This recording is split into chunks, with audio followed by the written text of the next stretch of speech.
Hello, good morning everyone. आज हम लोग सेल साइकिल सेल डिवीजन का पार्ट थर्ड पढ़ने वाले हैं। मैंने आपको लास्ट वाले वीडियो में मेटाफेज तक बता दिया था। एक बार हम मेटाफेज को रिवाइज कर लेते हैं कि हमने क्या पढ़ा था। उसमें हमने ये पढ़ा था कि जो क्रोमोसोम्स होते हैं वो क्रोमोसोम्स क्या करते हैं, अपने आप को इक्वेटोरियल प्लेन में ला करके अरेंज कर लेते हैं। अब इसमें आप देखो, अगर ये क्रोमोसोम का जो पूरा स्ट्रक्चर है, मैंने आपको बताया था कि जो इसके दो फ्लैप्स होते हैं, इन दो फ्लैप्स को हम क्या बोलते हैं, क्रोमैटिड्स। और जो इसका बीच का कॉन्सेंट्रेटेड रीजन होता है, इसको हम बोलते हैं सेंट्रोमियर। तो आप ध्यान से देखिए, यहाँ पे क्या हुआ, सेंट्रोमियर जो है वो कहाँ चला गया, सेंट्रोमियर जो है वो स्पिंडल फाइबर से आकर के जो है वो चिपक गया। तो जो इसमें सेंट्रोमियर वाला रीजन है वो स्पिंडल फाइबर, जो धागे हैं, इन धागों पे आकर के चिपक जाते हैं। और जो सेंट्रोमियर का ये रीजन है जिससे चिपक जाता है, यहाँ पे एक प्रोटीन पाया जाता है जिस प्रोटीन को बोलते हैं काइनेटोकोर। तो काइनेटोकोर वो प्रोटीन है जिस प्रोटीन की हेल्प से सेंट्रोमियर जो होता है वो इन धागों के ऊपर, स्पिंडल फाइबर के ऊपर अरेंज हो जाते हैं। और मैंने आपको कहा था कि स्पिंडल फाइबर्स में भी हम अगर हम बात करें तो जिसके ऊपर क्रोमोसोम अटैच है वो वाला क्रोमोसोमल फाइबर होगा, और जिसके ऊपर क्रोमोसोम अटैच नहीं है वो वाले कौन से होंगे, जो पोल से अटैच है। ये जो एक पोल से अगर निकल रहा है और इस पोल तक जाएगा ये वाला, तो इसे हम क्या बोलेंगे, इसे हम बोलेंगे इंटरपोलर फाइबर्स या फिर कंटिन्यूअस फाइबर। और ये कौन से होंगे, डिसकंटिन्यूअस फाइबर। तो आपको इसमें इतना ही लर्न करना है। इसके बाद मेटाफेज जब हो जाएगी फिर कौन सा आएगा, एनाफेज। अब एनाफेज में क्या होगा, एनाफेज में सबसे मेन बात आपको याद रखनी है कि इसके अंदर क्या होता है, जो सेंट्रोमियर होता है वो टूट जाता है, सेंट्रोमियर गेट स्प्लिट। और सेंट्रोमियर के टूटने से क्या होता है, इसके जो दो दो फ्लैप्स होते हैं ये अलग अलग हो जाते हैं, क्योंकि यहाँ पर जो ये स्पिंडल फाइबर्स हैं, ये स्पिंडल फाइबर्स क्या करते हैं, इसको सेंट्रोमियर को, जो सेंट्रोमियर है ये वाला बीच में से ऐसे खींचते हैं। तो खींचने के कारण क्या होता है कि सेंट्रोमियर जो है वो टूट जाता है। अब इसका खुद का अपना सेंट्रोमियर है और इसका खुद का अपना अलग से सेंट्रोमियर है, और इनके बीच में, इस सेंट्रोमियर और इस सेंट्रोमियर के बीच में क्या होगा, फाइबर्स डेवलप हो जाएंगे, और उन फाइबर्स को हम बोलते हैं इंटरजोनल फाइबर्स। और अगर हम बात करें एनाफेज जो है, ये पूरे प्रोफेज, मेटाफेज, एनाफेज, टीलोफेज में से सबसे जल्दी होने वाली स्टेज होती है। बहुत ही तेजी के साथ ये स्टेज होती है, और आपको सिर्फ याद रखना है कि जो सेंट्रोमियर होगा वो टूट जाता है, क्योंकि यहाँ करके जो फाइबर्स होते हैं, ये वाले फाइबर्स इस पोल की तरफ खींच रहे हैं और ये वाले फाइबर्स इस पोल की तरफ खींच रहे हैं, इसीलिए ये ऐसे टूट गया बीच में से। और अगर हम इस स्टेज की बात करें तो आपको पता है कि इस स्टेज में भी आपको ये सेल मेम्ब्रेन दिखाई दे रही है यहाँ पे, क्योंकि पहले ही न्यूक्लियर मेम्ब्रेन, न्यूक्लियोलस वगैरह गायब हो चुका है, तो वो आपको इसमें कुछ भी दिखाई नहीं देगा। और एक और चीज याद रखनी है आपको कि इसमें हुआ क्या, इसमें ये हुआ कि जो स्पिंडल फाइबर्स है उन्होंने इसको ऐसे खींचा है। तो अगर हम किसी भी चीज को ऐसे पकड़ के खींचे तो क्या होता है, श्रिंकेज, मतलब कि यहाँ पे श्रिंकेज हो जाएगा। किसका, shrinkage of spindle fibres. Spindle fibres जो है वो सिकुड़ने लगेंगे, क्योंकि जब वो सिकुड़ेंगे तभी वो इसको खींच करके अलग कर पाएंगे। तो ये हो जाती है हमारी कौन सी, एनाफेज। एनाफेज के बाद जो नेक्स्ट फेज है वो कौन सा है, वो है टीलोफेज। टीलोफेज में हमें ये मालूम चलेगा कि किस तरीके से पूरी जो सेल होती है उसमें न्यूक्लियस का कैसे डिवीजन होता है। तो अगर हम इसका डायग्राम ड्रॉ करें तो हमें इस तरीके से डायग्राम को ड्रॉ करना पड़ेगा कि उसमें हम ये दिखाएं कि बीच में एक डिप्रेशन आ रहा हो, बीच में ऐसे गड्ढा सा बन रहा हो, जिससे हमें मालूम चल जाएगा कि ये टीलोफेज स्टेज है। तो ये हमने बाहर की सेल मेम्ब्रेन को ड्रॉ कर दिया। अब हम क्या करेंगे, इसके अंदर इस स्टेज पे क्या होता है, इस स्टेज पे न्यूक्लियर मेम्ब्रेन जो गायब हो गई थी वो वापस आने लगती है, इसीलिए हम इसको डॉट फॉर्म में बना के ये दिखा रहे हैं कि न्यूक्लियर मेम्ब्रेन वापस आ गई है। यहाँ पे ये हमने यहाँ पर भी न्यूक्लियर मेम्ब्रेन बना दी, क्योंकि न्यूक्लियस डिवाइड होगी, जब दो सेल बनेंगी तो सबके पास अपना अलग अलग न्यूक्लियर मेम्ब्रेन होना चाहिए। अब हम यहाँ क्या करेंगे, बीच में डेंस स्फेरिकल बॉडी बनाएंगे न्यूक्लियस के अंदर।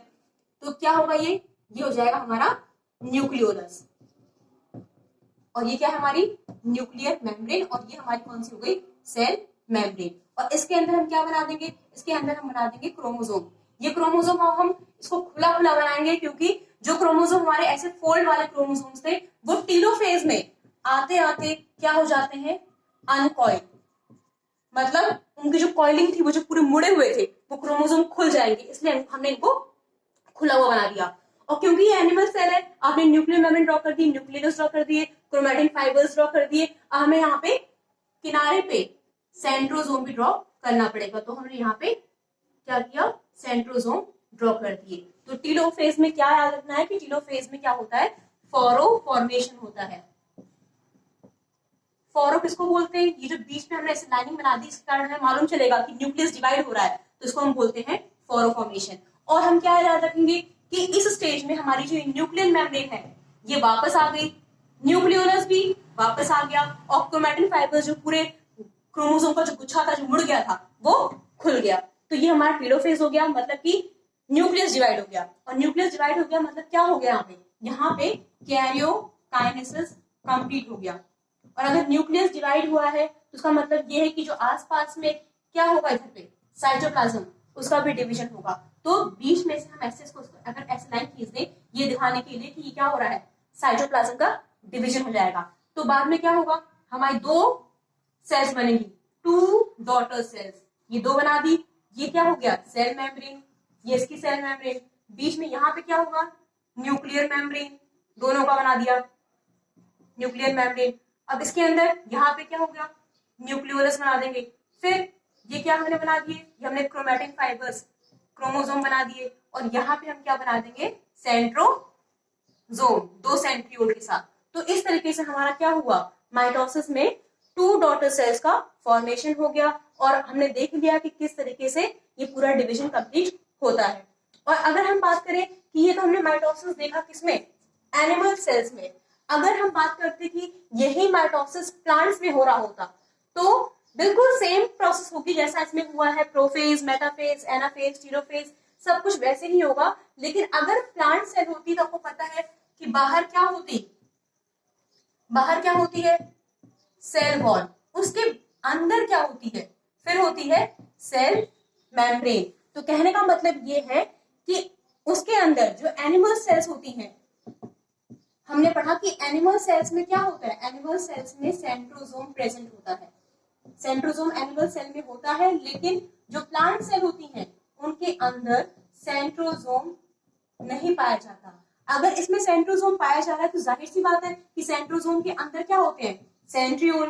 तो वो सेंट्रियोल कहाँ मिलेंगे, वो सेंट्रियोल हमें एनिमल सेल में मिलेंगे, लेकिन वो सेंट्रियोल हमें प्लांट सेल्स के अंदर नहीं मिलेंगे। तो कहने का मतलब ये है कि अगर हम इसका स्ट्रक्चर ड्रॉ करें इस पूरी सेल का, तो हम इसके अंदर फॉरो फॉर्मेशन में दिखाएंगे। इसके अंदर फॉरो फॉर्मेशन नहीं होता, बल्कि इसके अंदर क्या होता है, इस तरीके से एक स्ट्रक्चर बनता है जो सेल को डिवाइड करता है। और इस स्ट्रक्चर को हम क्या बोलते हैं, इसको हम बोलते हैं सेल प्लेट। यहाँ तो हमारा वही स्ट्रक्चर होगा, न्यूक्लियर मेम्ब्रेन वो सब होगा, ठीक है, ये न्यूक्लियोलस होगा, ये एसिस फाइबर्स होंगे, ये सब कुछ होगा। लेकिन बीच में क्या बन जाएगी, बीच में बनेगी सेल प्लेट। इसमें ऐसा जैसा डिप्रेशन था, ऐसा डिप्रेशन कुछ दिखाई नहीं देगा, सीधा सेल प्लेट बनेगी और ये डिवाइड हो जाएगा। तो कहने का मतलब ये है कि आपको याद रखना है कि एनिमल सेल्स में सेंट्रोजोम होता है, सेंट्रियोल भी होता है, इसीलिए सेंट्रियोल से क्या बन रहे थे, एस्टर रेस। तो यहाँ पे ना सेंट्रोजोम है ना सेंट्रियोल है, तो इसमें किसी भी एस्टर रेस का फॉर्मेशन नहीं होगा। तो ये मैंने आपको आज सेल साइकिल और सेल डिवीजन में माइटोसिस जो है वो कंप्लीट कर दिया।